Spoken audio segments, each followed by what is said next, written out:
Good morning! Happy Thursday everyone! Today is January 4, 2024. Kahapon mali ang date yata nasabi na parang 2023 yata nasabi ko. And today, I am super happy kasi bukod sa maaliwalas ang ating paligid, mahangin, alam niyo yung pagpasok mo ng garden is talagang super good vibes. And also, I wanted to share kahapon, nakakatuwa kasi marami nagbayad. So, ang ganda ng pasok ng taon natin kahapon. Nakakatuwa. I-claim na natin yan na buong taon tayong magandang benta. Claim na natin yan na buong taon tayo ay i-blessed. Ayan. I-claim na natin yan. So, today, another flex na naman tayo. Sana may magustuhan kayo sa mga halaman natin. And kahapon din, di ba in-announce ko kahapon kung sino first na magbayad, first buyer natin, meaning first na nagbayad ng halaman is meron tayong freebie. So, ang nanalo ay si Ma'am Edna, ang ating suki na taga Taytay. Ayan. So, tuwan-tuwa siya, sabi niya sa akin, alam mo ba, Jing, nung napanood niya na merong free, ang una magbayad, dali-dali daw siyang bumaba, nagpunta ng store at nagbayad. Congratulations, Ma'am Edna. Meron kang free sa akin na isang isa sa mga favorite ko na halaman. Sana matuwa ka. Surprise ito. Malalaman mo lang ito mamaya pagdating. Once na napak ko na siya, malalaman mo kung ano yung halaman na yan. Hindi ko ba na ipopost yung ating halaman for shipping today para ma-surprise si Ma'am Edna sa kanyang matatanggap na halaman. Yan, sana matuwa siya. Kasi favorite ko to. Ano siya? Slow grower siya. Kaya medyo may kamahalan. Mahal pa siya. Lalo nung pandemic, sobrang mahal yan. Maabot siya ng 1,000 pag binibili mo. So, yun. Sana ma-happy siya. Okay. Flex it. Hindi pa pala mag-flex. May gagawin pala tayo isang activity ngayon.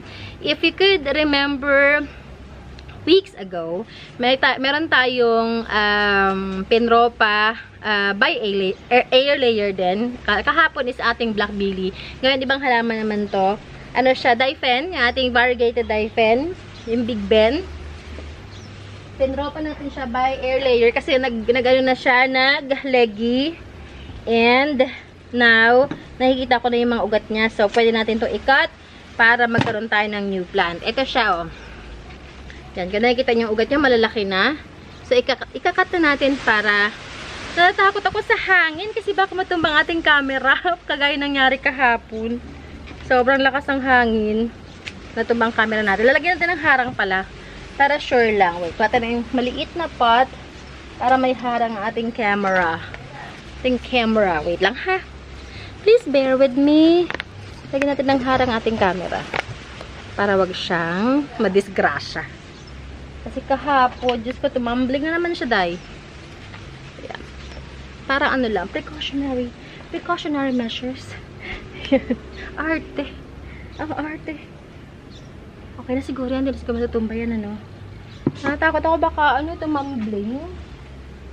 Baka masira ang tuluyan ng camera natin at mahal ito.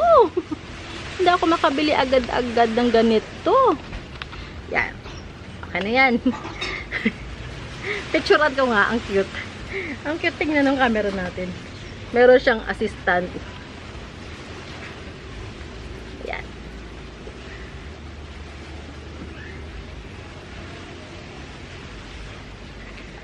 Yan. So, ito yon. Ito mo ating thumbnail.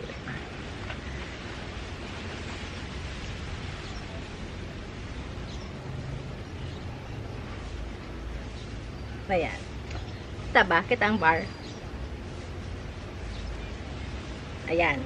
So, bubuksan na natin to. Kuha ko ng patungan siguro, no? Para kita nyo din. Or mamaya na lang pag nakat ko na. Sige, kuha na ako ng patungan para kita nyo. Okay. Kuha tayo ng patungan here. Lakas ang hangin.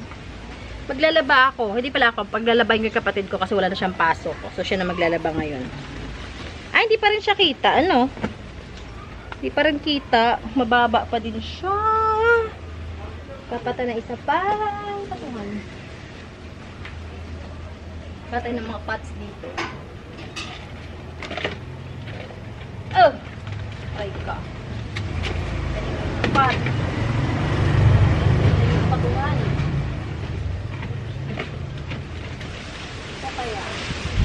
Lakas ang hangin! Takot ako sa camera natin. Ito kaya? Wait ha. Sana umabot ang ating battery. Again. Again. Ito. Sana umabot na siya. Kita nyo na siya. Ayan. Just perfect. Yan. Pwede na, no? Dapat nakaganyan pa siya na onti. Isa pa. Ano ba yan? Ang hirap ko ng pakisamahan. Wait. Papatayo ng isa pang pot here. Kita nyo ba ako? Dito ko nilalagay yung mga gamit natin. Para hindi kalat. Para organized siya. Let's see if possible. Ito muna. Ipapakita ko naman sa inyo yung... Ayan. So, tatanggalin na natin itong ating nilagay na plastic. Oh, may lumagapok. Ano yun? Ayan o, kita nyo ba? Yun ay ugat niya. Successful ang ating propagation by air layer. So, alisin na natin to para mahanap natin yung dulo na kung saan pwede natin siyang i-cut. Medyo makalat, pero okay lang. Ang daming ugat. Ay, daming ugat. Kasi natin yung mga ano muna. Lupa. Ay, coco peat pala ito. Mix. Yan, coco peat ang nilagay ko. Ayan, no, daming ugat. Wait ah. Naku, sana madami-dami yung flex natin. Mukhang magtatagal tayo sa ginagawa natin na to ah. Ayan o. Madami siyang roots. Ayan. Pwede nyo itong gawin sa ano, aglonemas nyo pala ha. Pwede rin siya. Ayan o. Nakikita ko ng pwedeng pagkatan. Ayan. Medyo matagal pero sure ball naman to. Kapag nagawa nyo to, yan, iwas ano sa mga aglonemas. Ayan, oh, pwede na. Kita ko na pwedeng pagkatan. Okay, so meron tayong long nose na cutter. Nasaan ka na nga baga? Ayun. Ayan, bumili ako ng dalawang type ng cutter. Ito, yung long nose. Tsaka ito mataba. Ito para sa pagmalayo ang pagkat, kagaya na to. Ayan. Cut natin. Iwasan natin madaling ugat. Saan may ugat? Yan, ito. Yun.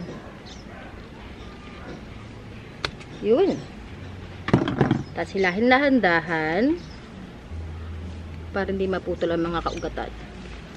Oh, very nice! So, ito na yung, ano, yan, magkakaroon na ng bagong halaman yan, yung pinagkat na yan. Mamaya lalagyan ko siya ng sealant para huwag siya mabulok. Yan. So, ito na ang ating plant. Yan ang ugat, oh. Yan. Pwede itong gawin sa mga aglonemas ninyo. Ganda ng ugat. So, mamaya ita-transplant natin to. Papaturuin lang natin ang kanyang sap. Kailangan ko siyang dito muna ikaw. Kala muna. Chill ka lang dyan. Yeah. So, yun. Yun lang. Ilang months din yun. Ay, hindi ko pa nabilang kung gaano katagal, no. Dapat pala tinandaan natin. Anyway, if you think na, or if you feel na pwede na naman na siyang i-harvest, kung medyo, satisfied na kayo sa dami ng ugat, at saka sa laki ng mga ugat niya, pwede na. Ano nyo na yun? Kumbaga, discretion nyo na kung kailan nyo i-harvest. Yan. So, tayo ay magpa-flex na bago tayo maubusan ng oras. Start tayo dito sa saan nga ba? Saan tayo start? Ito na lang. Itong ating super lush na avocado. Avocado aglonema. Ayan. Multiple stems to. 1, 2, 3, 4, 5, 6, 7, 8. May mga 10 yata. Ayan, mga 10 stem yata ito. Ayan, multiple stems na aglonema, avocado. Isa pa to sa mga rare, tsaka mga iniipon ko ng mga aglaw. Hindi ko alam, pero nakaka-capture niya ang aking attention. Meron tayong mas maliit na size. Ito yung maliit na size niya. Tatanggalin natin yung lumang dahon. Yan. Huwag kayo matatakot magtanggal ng mga dahon ha. Kasi minsan, yung mga nasa ilalim, hindi na sila nakakatulong sa halaman. Like this one. Tanggalin nyo na to. Para mag-concentrate ang halaman sa pag-produce ng magandang dahon. Yan. Ito, I'm selling this one for only 285. Ito. Pero itong Super Lush, ayan. This is, yan. Ito naman, 985 naman to. Yan, ganyan siya. Mga 10 siguro. 10, hindi na kayo lugi. Kung may hilig kayo mag-propagate, yan, sige, makakadami kayo. Now, ayun na pala. 985. Uy, bakit wala kang talab? Nangyari sa'yo? 985. Ala, oo nga. Kahapon, okay ka pa ah. Alam ko may isa pa akong marker dito na iwan. 985. Yan. Yan o ha. O, sa may gusto, naka-okay pot na siya. Malinis ang pot nito kasi hindi ito natalamsikan. Naiangat ko kaagad siya. Ang dami kong daldal. 11 minutes na. Uy, kundi pala na-flex natin. Dalawa pa lang. Next natin si Heng Heng. Red Heng Heng. Isa pa to sa mga mahal pa noon. Red Heng Heng. Ang cute. Ang ganda. Yan, sige, 285 lang din daw. Same price lang natin, maaglaw natin. Parang hindi nakakalito. Oh my gosh, ang hangin. Natatakot ako. Alam ko may isa pa akong marker. Teka, hanapin ko lang yung marker ko na isa ha. Kasi, ayaw tumalab. Yun, nandito pala. 285 din yun. Si Heng Heng natin. 285. Yeah. Ha. Tomorrow is Friday. Yeah, Friday. Ay, meron ba tayong film tomorrow? Kasi on Saturday, wala ako. Absent ako. At, meron tayong pupuntahan. May mga kaganapan. Yan, 285 na to, Heng Heng. Ang cute na Heng Heng. Cute. Hindi ko alam kung magkano bili ko dito, pero bibenta ko sa yung 285 kasama na ang pot. Ito naman, si Rong Hui. Isa to sa mga red series ko before na ang mahal-mahal. Ito yung mga natira sa akin. Rong Hui. I-propagate nyo na lang kasi nag-leggy na siya or ilipat nyo sa pot. Ito. Rong Hui natin. Sige, same price na natin to. 285. Alam nyo ba 350 ang benta ko to before? 285. Sige, go. 350 yan before. May isa pa tayo dito. Ang ating, isa sa mga favorite ko before, si Aglonema Snow White. Gustong-gusto ko na ganito siya ka-lash. Or mas lash pa dito. Yan. Sa Snow White natin, this one, I'm selling it for only 385. 385 na lang to. Potted na siya. Ganito ka, 3 puno. Malaki yung isa. 385 lang. Nakabenta ko niyan before, 550. Lash din siya. Mas lash dito, pero, yun. 385. Pangit ng sulat ko. Minsan may mga time na pangit ang sulat mo. May time naman na maganda, no? Panahon. Depende sa sipag. Okay, 385.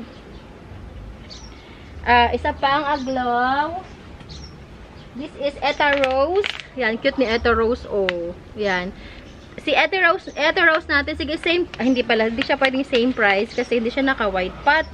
Sige, ito na lang, 250. 250, Eta Rose, 250.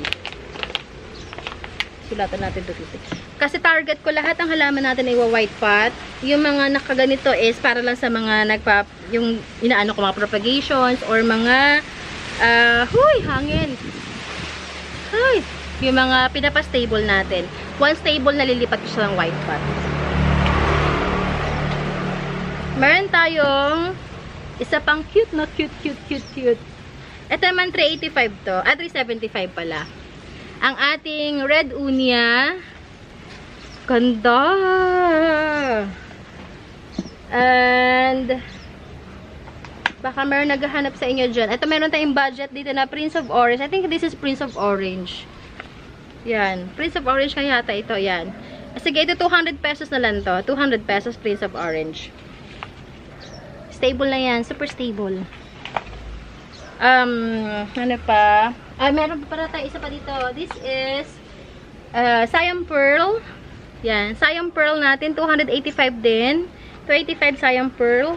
Pag same-same na ang presyo nila. Okay na. Tortum.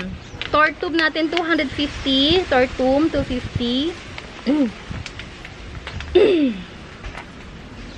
Meron ako ditong Golden Calkins na nag-green siya. Pero tingin ko dilaw na yung next na dahon niya. This is 385 pesos. Lagyan kita price para next time alam ko na. 385 Golden Calkins. Isa yan sa mga iniipon ko din. Kasi ang ganda-ganda niya kapag yellow. Nag-gold ang mga dahon. 385 sabi ko, no? 385. Ipapakita ko kasi sa sunod na araw yung reference niya na yung gold ang dahon. Kasi dapat sila, direct sun na morning sun. Naaarawan dapat sila sa umaga. Para mag-gold ang dahon nila. Okay. Meron ako dito, nag-iisa lang to. So, pag hindi ito nabenta, ipapropagate ko. Or, kukunin ko yung runners niya para meron tayong propagation. This is a variegated Amplicynum. Ayan. Yung var niya, oh. Kita nyo ba? Siya, para siyang Oria. Nag-Oria. Ayan, oh. Yan. Nasa pa yung var nito. Naitago ko kasi ito, di ko na paarawan. Kasi nga, naglipat tayo ng mga halaman. Ayan, oh. Yan. This one, I'm selling it for only 750. Ang daming, yan, ang daming puno. 750. Tapos, nadungisan siya kasi nailapag ko, naulanan. Oh, goodbye. Goodbye, malinis na. Paso. 750 yon. Actually, gusto ko nga siya ibenta ng 1,000. Pero, sige lang, 750 na lang. 750. Magkano nga bambili ko sa iyo? Hindi ko na maalala. Sa dami ng mga halaman na binili ko, yung iba, hindi ko na maalala kung magkano ang aking puhunan. Pero sige lang, go lang. Benta lang. Okay. Lalagyan kita ng price kasi I'm pretty sure makakalimutan na naman kita kung magkano ka. Mayroon ako dito hindi ko pa nalilipat. Kayo na lang maglipat kung gusto niyo.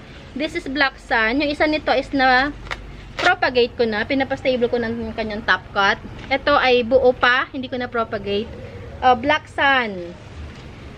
Yan. Hindi ko lang kung bakit siya tinawag na Black Sun kasi may Red Sun akong kilala. Pero ito, Black Sun. Ayan. This one is, sige, benta ko lang to sa inyo ng 530. 530. Black Sun. Pwede na siyang i-propagate, i-top cut, tas marami na siyang cutting sa magagawa. Kasi ang haba-haba niya na. Yan. Go. 550. Okay. Ano pa? Ito, baka may gusto. Yan. Pang lang, pang centerpiece lang. Dalawa na siya sa isang pot. Cut natin yung mga pangit na dahon. Pinakakat ko talaga yung mga pangit na dahon para maano yung beauty, lumabas ng totoong beauty. Yan. At 3 puno na pala siya. Oh, this is 100 pesos lang. 100 pesos na lang yan. Mayroon tayo ditong sunburst. Ganda ng kulay ng sunburst to. Sunburst, this is 380 pesos. 380 to. Sunburst, 380. Ganda, oh. Ganda ng jeans. Ang ganda nito kapag nag-mature na. Pa-mature nyo na lang. Sabi ko 380 na. 380. Okay. And, yun lang. Wala na pala. Okay na to. Huwag ko na i-flex yung iba. Okay na yan. Ito na lang muna. Okay. So, sana may nagustuhan kayo sa mga finlex natin today. Sana meron kayo natutunan sa ginawa natin kanina. Madali lang gawin yun. Itambakan nyo lang. Tambakan yung lupas. Lagay nyo ng harang para hindi mag-vlog pa kanyang kukupit o kung ano mga video gagamitin nyo. And hayaan nyo na sa tabi. Diligan nyo ng diligan. Mag-ugat na siya. So, yun lang. Maraming salamat sa pagsama sa akin today. I hope na nag-enjoy kayo sa ating video for today. If you have any questions, email me. Email me? Bakit email me? PM me or call me. Nandiyan din sa ating Facebook, sa ating description box ang ating Facebook link, yung page natin na link. Nandiyan din ang phone number ko. Kung meron kayong Viber, meron kayong WhatsApp, yan din ang aking account number, yung phone number ko dyan. And deliveries natin via Lalamove in Tok Tok. Wala po tayong JRS, wala tayong LBC, wala po tayong, hindi tayo nag-a-approve kasi yun pala yung ating nakaset up na delivery. Yan. So, soon, ipanalangin natin na makapag-set up tayo ng inter-island na deliveries. Yan, yung sa mga malalayuan. At saka yung ating, i-work out natin yung ating bus shipping na delivery. Yung cargo. Ang tawag din? Basta cargo. Bus ship. Yan. So, yun. Yeah. Ang ating location, San Francisco, Binyan, Laguna, you are very much welcome na mag-ipon order sa akin. Babayaran nyo na yung halaman. Dito lang muna sa akin. Alagaan ko muna for a while. And then, if you feel na good to go na, yung kung basulit na shipping fee nyo, delivery fee nyo kay Lalamove or kay Tok Tok, sige, i-arrange natin delivery. Like, yun madalas na ginagawa ng mga suki natin. Nag-iipon order sila sa akin. Tapos, halimbawa, naka-5 pot na sila or naka-7, yan, ipapadeliver nila. I-schedule natin delivery. Okay. So, I hope na okay kayo sa mga oras na ito. I'll see you guys tomorrow. Last filming natin tomorrow. Kasi on Saturday, hindi ako sure pa makapag-video tayo. But, I'll try ha. Yeah. Message nyo lang ako if you have any questions. Right. Bye everyone. Ingat-ingat lahat. God bless you all. Yeah. Pero hulog.